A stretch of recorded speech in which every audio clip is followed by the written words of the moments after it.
Hey guys, my name is Niji. I'm the co-founder and CEO of AgentSync.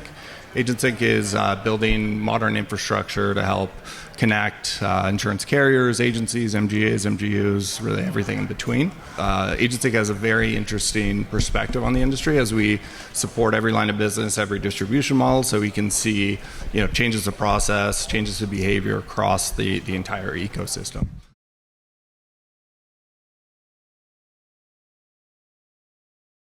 Yeah, so we have a pretty interesting perspective, kind of seeing new MGAs, kind of old MGAs. Through the last couple of years have been the most volatile market that I think we've had in probably decades. Where you look back about cyber and personal lines, loss ratios jumped up really out of nowhere coming out of COVID. Folks are forced to have to rethink their business models and business practices. A lot of underwriters are actually pulling out of states, making it even more difficult. So a lot of kind of interesting times ahead for us. I think hopefully regulators will step in and kind of ease stuff up. But I think the most exciting part about MGAs for me is the nature of being extremely specialized. I remember we started AgentSync about 5 years ago. We got a cyber policy, and that cyber policy, they asked us, it was basically what state we're in and what sector or what industry, and then how big we were. And they underwrote it based on those three parameters. And now you look at Cowbell and Corvus, as well as Coalition, they're taking a much more active approach where you can actually do a penetration test and really understand the risk better than the consumer does, and really flip it from an old world where when you went to go buy insurance, you know how risky you are. The underwriter doesn't really know, but they're going to put you in a big pool and everything kind of comes out in the wash. With this new brand of specialty MGAs, they can actually know a lot more about your risk than you do, and do active monitoring and a ton of great risk mitigation perks along the way. I think the future's pretty bright overall for specialty MGA. Just the next 2 years are going to be really trying, I think, for everybody.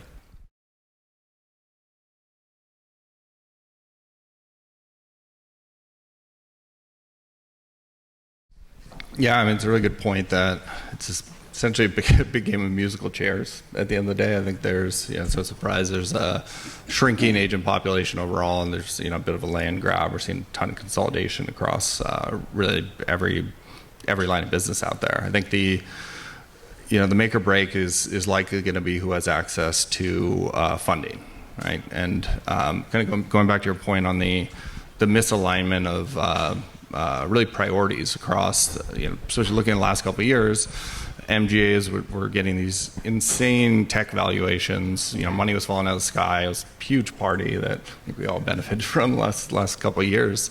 And the incentive for the MGAs is grow. Put up as much revenue as possible. VCs were pushing to do that. VCs were almost underwriting them as technology SaaS companies versus.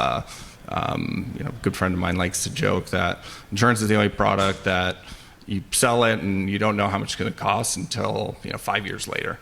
So it's just a completely different game that traditional tech investors are just not used to playing. So I think there's been a really big correction since, and now the incentives are much better aligned, where underwriting profitability and just having profitability overall, and building a sustainable company that is going to be durable and is going to be able to put money on the balance sheet themselves.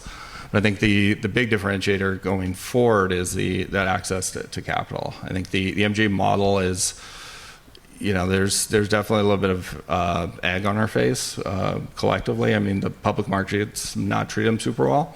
I think once we get one or two really big exits in the public markets, I think things will correct back to a normal state. But right now there's a lot of work that this space needs to do to really earn that in the public markets at least. And yeah, I think it's going to probably be at least another year or two until we find those. But I'm really excited to see who comes next. Thank you all for joining us here on the panel, and for the yeah, audience. Thanks, guys. Thank you.